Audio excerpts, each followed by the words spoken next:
Hasil survei terbaru pasangan Capres-Cawapres Prabowo Gibran sangat unggul jauh dibanding dengan paslon lainnya. Ketua Gerindra Solo Ardianto Kuswinarno menilai suara Prabowo Gibran bisa mengalahkan lawannya lantaran akhir-akhir ini Presiden Jokowi kerap kali mendapat serangan dari PDIP. Cara inilah yang kemudian justru menguntungkan pihak Prabowo Gibran, lantaran mereka semakin menunjukkan kualitas yang baik sebagai pemimpin yang tidak mudah tersulut api. Sehingga suara yang ada pada Jokowi pun mewakili Prabowo Gibran.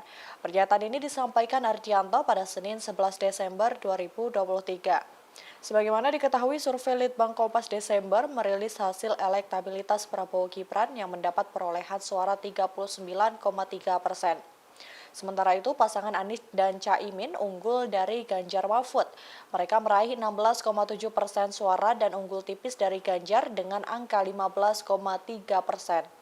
Adapun survei tersebut digelar pada 29 November hingga 4 Desember 2023 terhadap 1.364 responden dengan tingkat kepercayaan 95% dan margin of error kurang lebih 2,65%.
Download Tribun X sekarang, menghadirkan lokal menjadi Indonesia.